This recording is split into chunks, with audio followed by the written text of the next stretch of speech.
Starting off with these bands here. This is a light resistance band. So here we are, workout number 1. Most of my workouts are PHA formats. PHA stands for peripheral heart action. Basically means that you are working both sides of your heart, your upper and your lower body, simultaneously. So you'll see me working lower body, then I'll go to upper body, back and forth.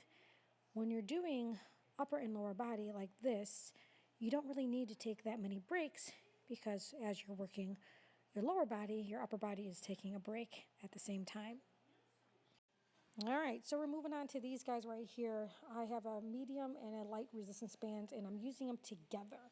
Don't forget that your back is very strong. It's stronger than you may think, so it's okay to challenge it a little bit. But, baby steps if you're starting out. Back is imperative to work, especially if you're pregnant, because this muscle group gets extremely weak. That's why I do these deadlifts all the time. Deadlifts are one of my favorite exercises. They work the weaker muscle groups in the body, which are your hamstrings, your glutes, and your lower back. I make sure I push my hips forward at the top of the rep and squeeze my butt cheeks at the same time.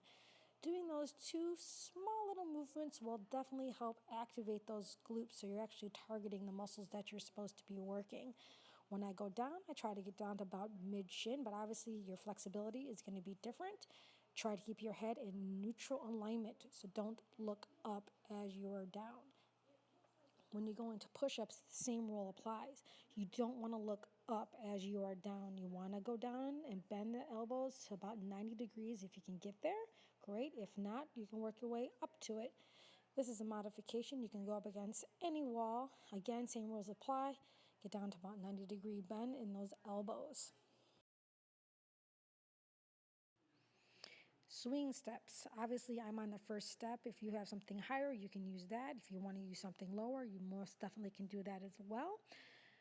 The key to this exercise is making sure your heel stays on the platform. What I mean by that is if your heel is off the platform, you're not really working your hamstrings and your glutes anymore. You're working more the front of your thigh and around your knee, which is what we're not trying to work on. So always make sure you're pushing through that heel.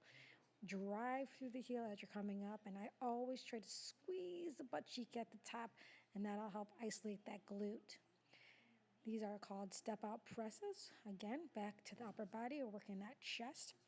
You want to try to keep the hands in line with your nipple line. So make sure you're really activating the chest. You're hitting the shoulders. You're also hitting the triceps. This is a modification if you don't want to step out. Again, when you come back, you don't want to go back all the way. You want to keep the band tight. So you want to have some kind of resistance at all time. That constant resistance is really going to help.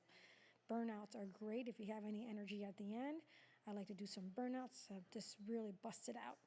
Now, this is more of a high intensity. Again, you do not have to jump. I will show you some modifications here in a second, but this is working outer thighs predominantly and glutes.